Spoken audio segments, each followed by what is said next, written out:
మిథున రాశి వారికి జ్యేష్ఠమాస బహుళాష్టమి అమావాస్య సందర్భంగా ఎలాంటి విధి విధానం పాటించడం వలన ఐశ్వర్యం ఆనందం మిథున రాశి వారు సొంతం చేసుకోవచ్చో ఈ వీడియోలో తెలుసుకుందాం.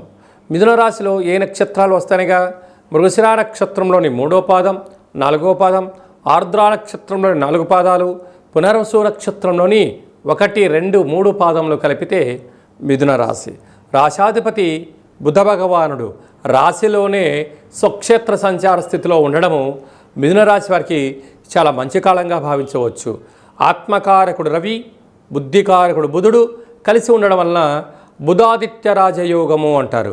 కనుక ఏదైతే పనులు చేస్తున్నారో ఇంట్లో వారి యొక్క సహాయ సహకారాలు, సమాజంలో బంధుమిత్రుల యొక్క ఆలోచనలు, బ్యాంకు యొక్క లావాదేవీలు, ప్రభుత్వం యొక్క పరిస్థితులు మీకు అనుకూలించే యోగ్యత ఉంది.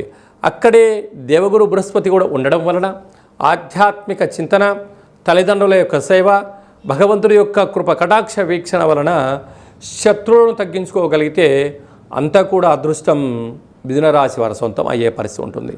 అలాగే తృతీయంలో కుజ భగవానుడు కేతు సంచార స్థితి ఉండడం వలన వీలైనంత వరకు తల్లిదండ్రులతో, అత్తమామలతో, అన్నదమ్ములతో, పార్ట్నర్షిప్ వ్యవహార కార్యక్రమాలతో, సన్నిహితులతో ప్రేమగా ఉండండి, మౌనంగా ఉండండి.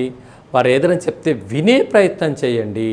అప్పుడు మీకు పెద్ద పెద్ద సమస్యలు వాటంతటికి అవే తొలగిపోయే పరిస్థితి అధికంగా ఉంటుంది. భాగ్యస్థానంలో రాహు ఉండడం వలన భార్యాభర్తల మధ్య వీలైనంత వరకు ఆధ్యాత్మికంగా ఉండడం, గౌరవాన్నిచ్చి పుచ్చుకొనే మానవ ప్రయత్నం చేయండి. 3వ వ్యక్తులు దూరకుండా చూసుకోండి. అలాగనే రాజ్యస్థానంలో శని భగవానుడు ఉండడం వలన ఏకచక్రే మహాభోగి, వృత్తులలో, ఉద్యోగాలలో, వ్యాపారాలలో స్వయం కృషి, పట్టుదల, భగవంతుడి ఆశీస్సుల వలన ఉన్నత శిఖరాలకు మిథున రాశి వారు దగ్గరగా కాపోతున్నారు. అలాగనే ఏకాదశంలో శుక్ర భగవానుడు నూతన వస్త్రాలు, బంగారు ఆభరణాలు, షేర్లు, ఇంటి స్థలాలు, క్రయ విక్రయాలు వీరికి ఐశ్వర్యాన్ని, ఆనందాన్ని తీసుకొచ్చి పెట్టే పరిస్థితి ఉంటుంది.